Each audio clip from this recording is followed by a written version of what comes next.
দাদা কিছু শোনা যাচ্ছে না তো।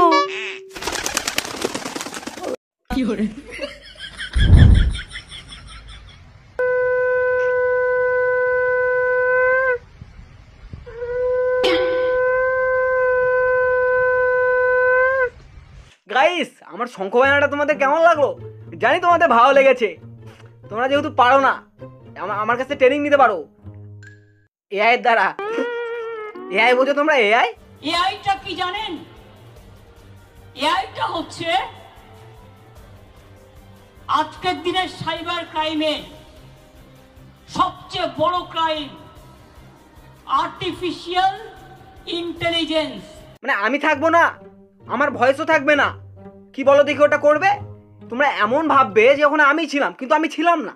ধরুন আমি গেলাম না, আমি বললাম না, কিন্তু পুরোপুরি আমার ছবি দেখিয়ে আমার গলার স্বর নকল করে নানা রকম কথা বলতে পারে।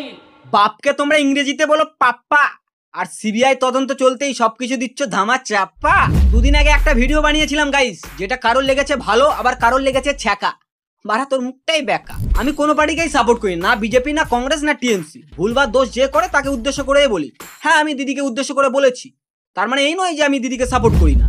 আমার বাড়িতে যদি কেউ ভুল করে আমি চুপ থাকবো নাকি তাকে গিয়ে বলবো যে তুমি ভুল করেছো? সেম দিদি যেহেতু ওয়েস্ট বেঙ্গলের নেত্রী, জনগণ তাকে ভোট দিয়ে জিতিয়েছে, তার মানে জনগণের কাছেও এই অধিকার আছে যে দিদিকে কোশ্চিনটা করবে।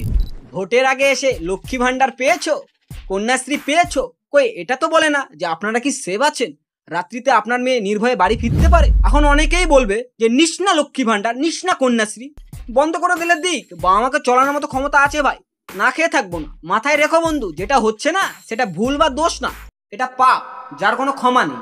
ভুল করলে বাবা মাও ক্ষমা করে, কিন্তু পাপকে না। কথায় আছে পাপ বাপকেও ছাড়ে না। একটা মেয়েকে প্রথমে রেপ, দেন তার উপর ফিজিক্যাল টর্চার, তার পা ভেঙে দিয়েছে রে।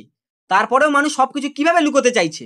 নাকি মনুষ্যত্বের চপ ভেজে খেয়ে নিয়েছে? বুঝলে গাইস, বুঝলে? জানি বোঝনি। চপ শিল্প। এই সেম ঘটনা যদি নিজেদের মা বোনেদের সাথে হতো, যারা এখনো অন্ধভক্ত আছিস, তারাও কি তখনও সেম সাপোর্টই করতিস?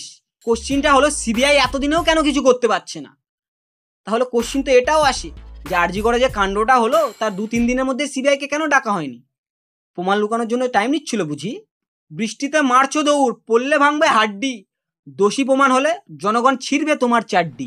সিবিআই এরও দোষ তো আছে, কেন তারা এত টাইম নিচ্ছে? এটা যেমন ঠিক, তেমনি একটা এক্সাম্পল তোমাদের দেই গাইস।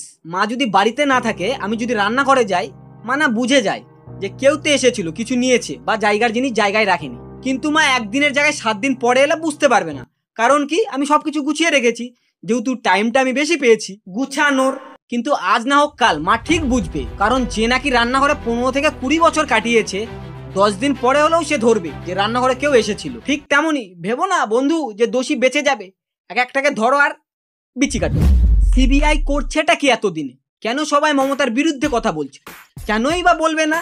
তোমাদের আই থিঙ্ক সবকিছু এক্সাম্পল দিয়েই বোঝাতে হবে গাইস। কি লাভ এত এডুকেটেড হওয়ার? ডিগ্রিগুলোকে পদে গুজে রাখো। তুমি বাড়া পাপ করেছো, তোমার বাপকে না বলে তোমার দাদুকে ধরবে বুঝি?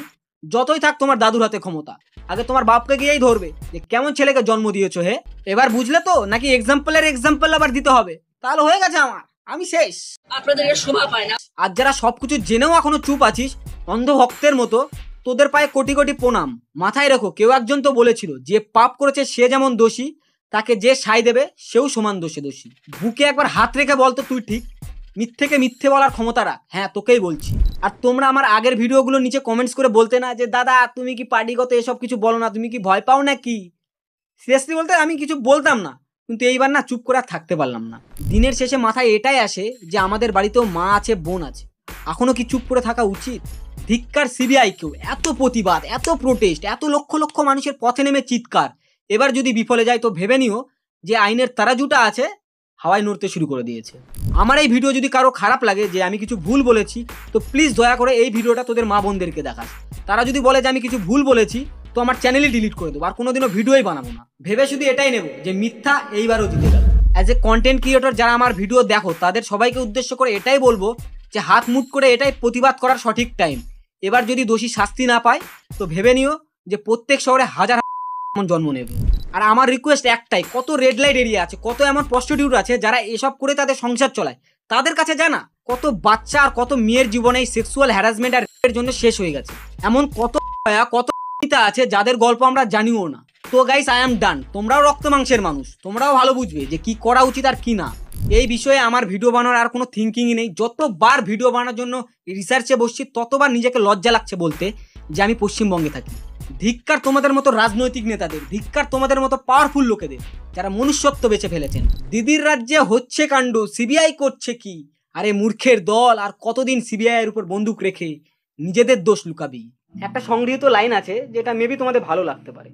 বুদ্ধিজীবীদের আলাদা মিছিল, গায়কদের আলাদা মিছিল, টলিউডের আলাদা মিছিল, যারা নাট্যকর্মী তাদেরও আলাদা মিছিল, চিত্রশিল্পীদের আলাদা মিছিল, সিপিআইএম এর আলাদা মিছিল, যারা ট্রান্স তাদেরও আলাদা মিছিল, এসইউসিআই তাদের আলাদা মিছিল, অরাজনৈতিকদের আলাদা মিছিল। এখানে কেন কিছু হয় না কখনো? এখানে কেন কিছু হয় না কখনো? এই কারণেই হয় না যে আমরা সবাই আলাদা।